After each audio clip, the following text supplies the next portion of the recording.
Welcome in to Texans on Tap. I'm Brandon Strange with Charlie Pulolo and Josh Jordan. Read their work on sportsmap.com and follow them on X at Pulolo and at Josh Jordan 975. Click like on the video, subscribe to the channel to support us. Click the bell for notifications so you know whenever new content drops, especially when we're live, just like today after every game this season on YouTube. And when you're on the move, we're on all your favorite podcast apps like Apple and Spotify. So guys, Sunday we saw the sixth matchup between Houston and Minnesota. We, like Vegas, thought this was going to be a close game. No such luck. No Mixon, no Pierce, no idea of the snap count, no idea where the line of scrimmage was at or where Justin Jefferson was. Spoiler, he was the one that was open the entire first half. The opening possession of the game really kind of set the tone for both teams. Holding penalty followed by an interception off a tipped pass. Look, 7 offensive penalties in that first half, and believe it or not, it could have been worse.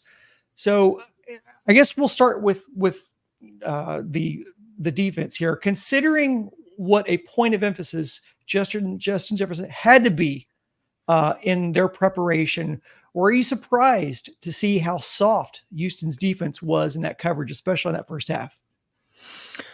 Well, soft in the sense that one specific play on a 3rd and 7 and Stingley's lined up 8 yards off in coverage. That's just dumb. But Justin Jefferson beats everybody, right? If he's not the best wide receiver in the NFL, he's in the top 2 or 3. So he makes plays, right? Teams, he's the number one emphasis in the defensive game plan. He's great.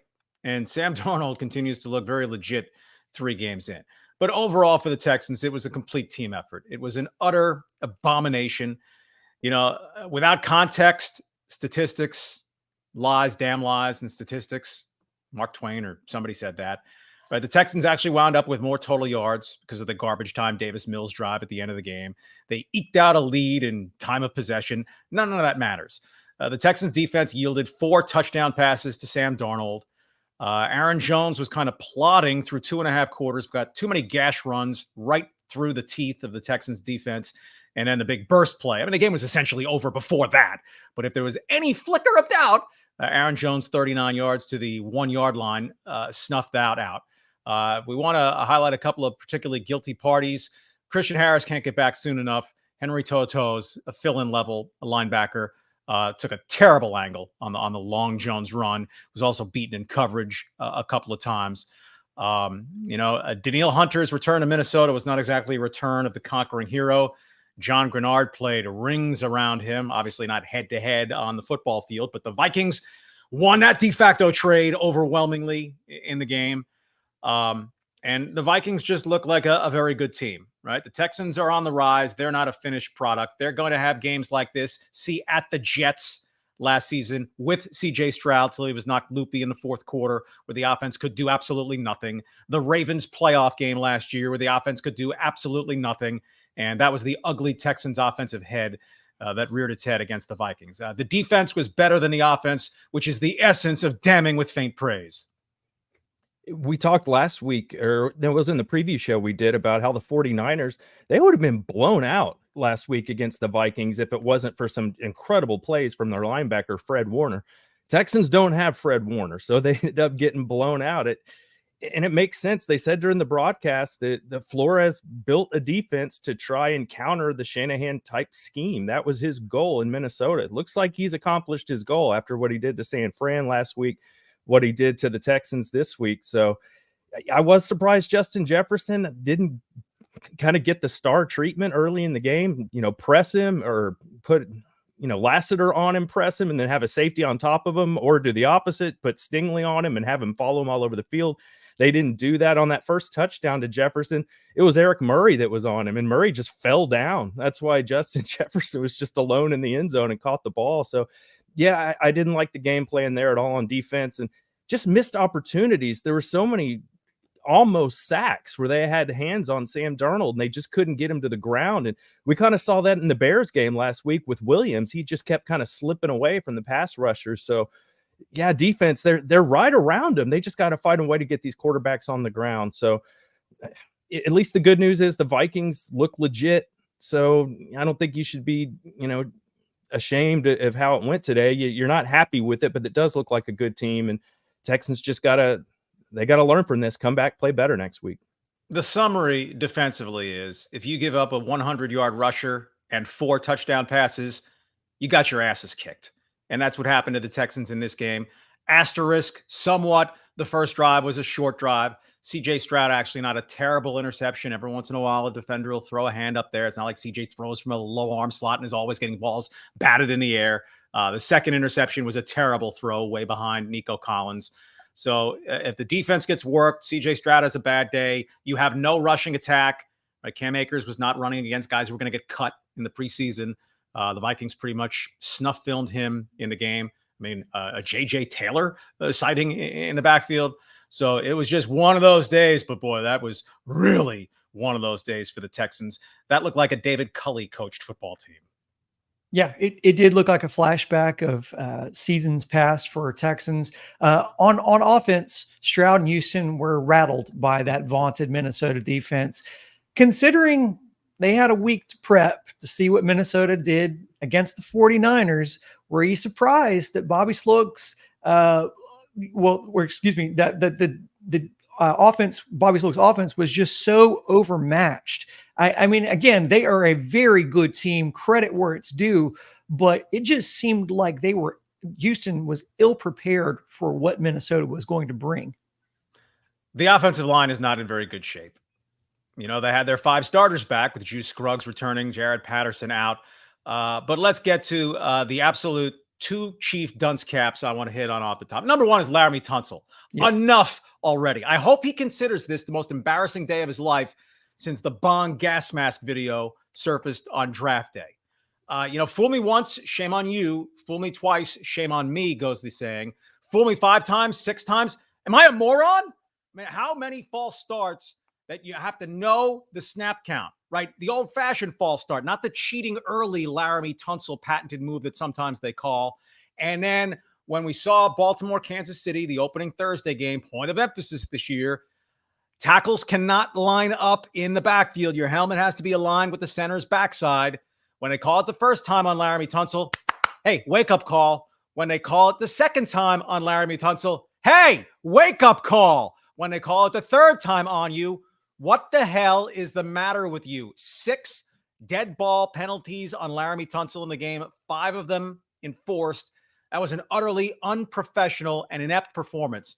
Leave aside that he makes $25 million per year and is overhyped by some as the best left tackle in the game. He's not. Bobby Sloak, I think at times gets a little overhyped as boy genius offensive coordinator just because of the branch of the tree that he is. Right? CJ Stroud makes him look a lot smarter than perhaps he is. I'm not bagging on Sloak as a bad offensive coordinator, but man, did he have a bad game plan having a rookie tight end single. Are you aware, Bobby Sloak, that John Grenard was a 12.5 sack guy for your team last year? Asking a rookie tight end to one-on-one block John Grenard was straight up imbecilic. And it cost him 2 sacks. It's the Tunsil thing. Charlie hit on it. It drives you insane because he's also the guy that, I don't really need to come to training camp. I don't really need to do anything in the preseason. I'm a Pro Bowler. I just kind of show up and, I had some off-season injury, so that kind of gets me out of having to do anything in the preseason. I'd have his ass out there just doing, all right, snap count is this. Just have him go out there and just keep quizzing him on snap counts because clearly he can't figure that out. It's a huge problem for him. And it's not just a one-time thing. We'd shrug it off. No big deal. It's every week he does this BS, and it's not getting better. It's getting worse. If I'm D'Amico, you got to talk to him. What the hell is going on?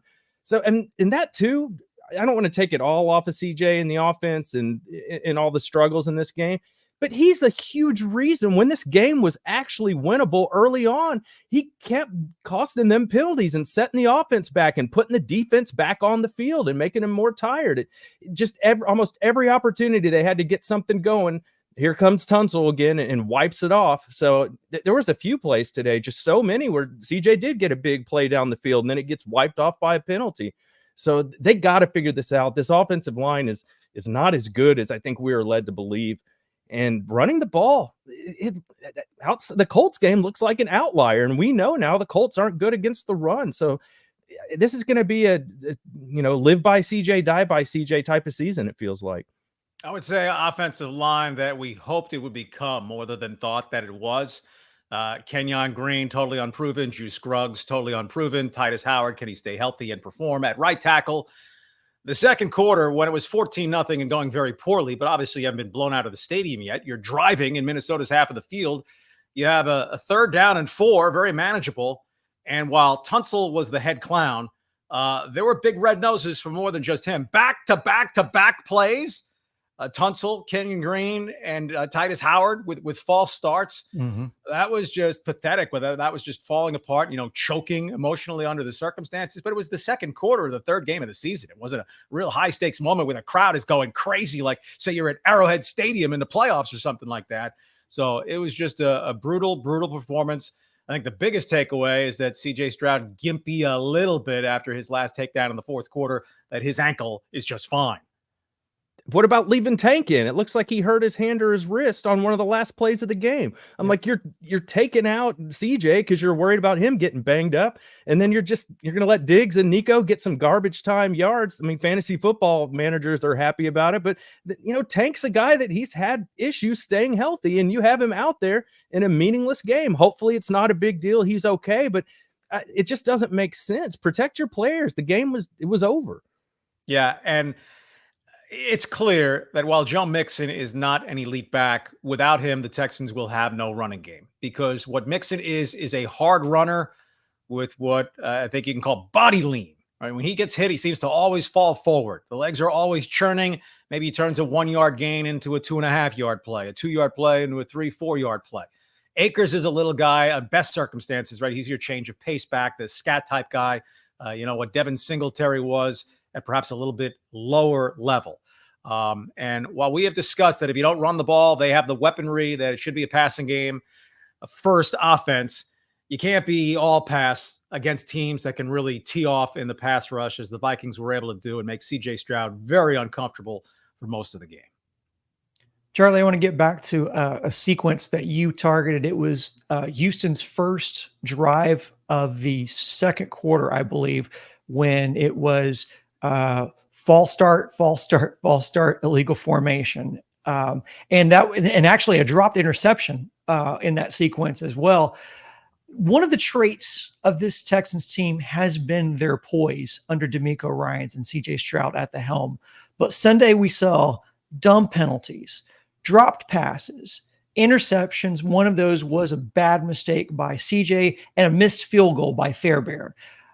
Were you guys surprised at just how comprehensively the Texans imploded during this game? Just not just from a performance standpoint, but from a decision-making standpoint. Clunkers can happen, but I doubt the Chiefs are going to have a game where they lose 34-7 and look like the freshman squad trying to play the varsity, not even the JV.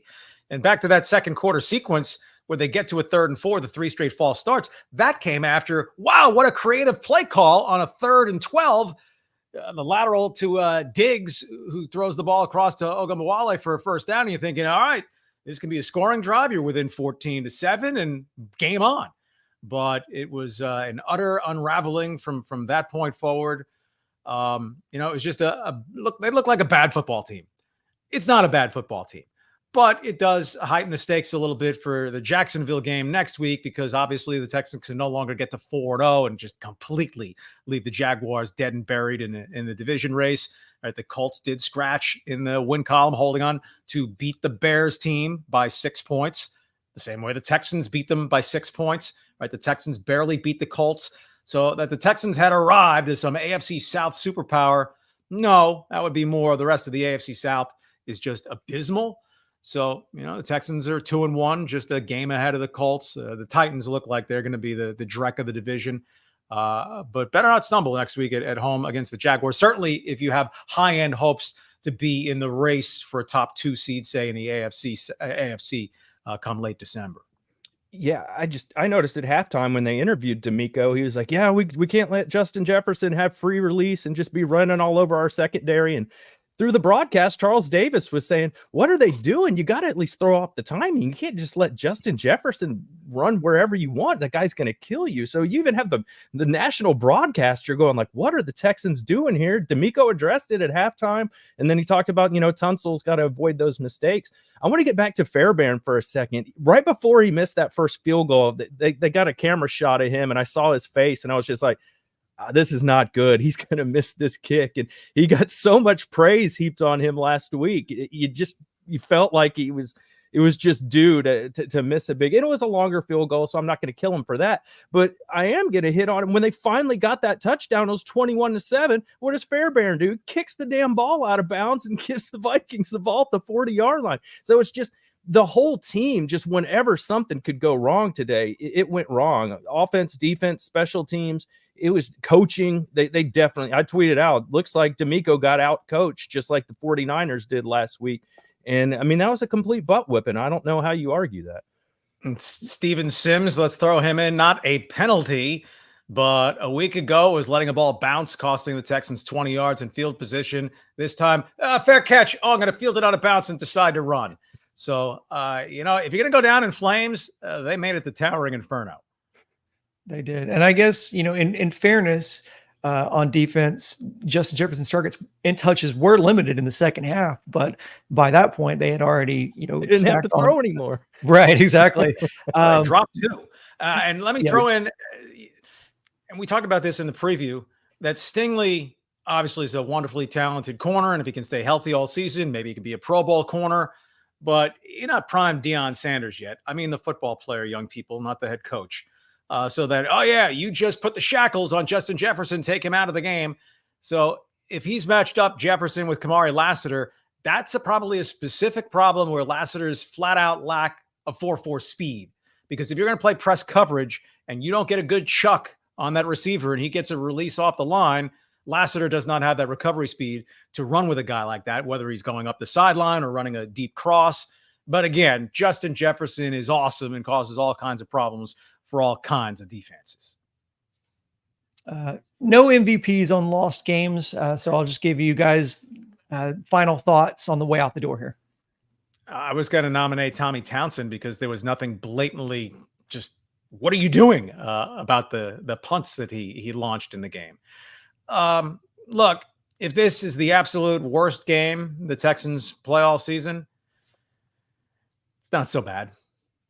It was awful as it happened, but I think we look back at just about all 32 teams. They'll have one game and say, well, is there much to learn from watching that film, or you just burn it? In terms of what do you learn from this game, play a whole lot better. Laramie Tunsil, remove your head from your butt. And props to the Vikings. That looks like a real threat in the NFC. If Sam Darnold remains this version of Sam Darnold and in the Kevin O'Connell system, and having Jefferson and Aaron Jones in that running game and 2 first-round picks and 2 second-round picks in that offensive line.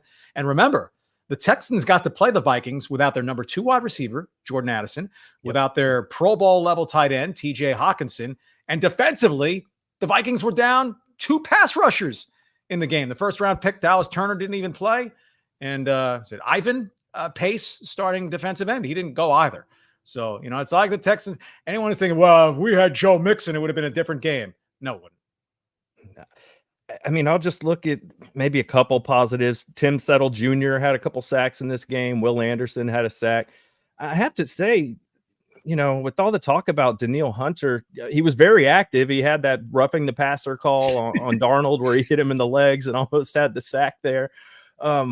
He's around it, but early returns, I'm not seeing the sacks that I was kind of hoping for from Danielle Hunter just through 3 games this year. You see the talent, you see how yoked he is, and it's just, but the production hasn't quite been there. This is a game for him. He's playing his former team, and I thought maybe he would have gotten a sack, but he didn't get one today. So that'll be something I'm looking for. Can those guys get going? Can the pass rush actually get to the quarterback, get him down to the ground? Because and Petrie too had a few plays today that wasn't great. So I just think you burn this one and you move on. It was just, it just snowballed on you. Leave Grenard aside. Camus Grugier Hill made more impact games in this one than did Danielle Hunter. So what are you going to do? Well, Josh, that goes back to your revenge game sort of mantra for this week. Just a lot of former players on each other's teams here.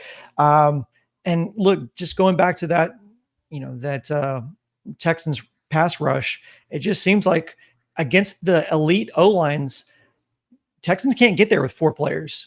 They're having to blitz. When they get there, it's when they're bringing the house. And it seems like unless they do that, they are not getting home to the quarterback. So it's going to be something for D'Amico to figure out this season, and hopefully he does. Again, you're going to have clunkers. It's just this one's a bad look. Reset. You've got the Jags. You have a chance to reset and create a new mindset starting in next week. We're going to do a preview of that game on Thursday, so keep an eye out for that. If you're an Astros fan, the 3 of us host our Astros podcast called Stone Cold Stros. We'll have a new episode available on Monday over on our other YouTube channel. That podcast Stone Cold Stros is available on our other YouTube channel, Sports Map Houston. Hope to see you there. And until next time, go Texans.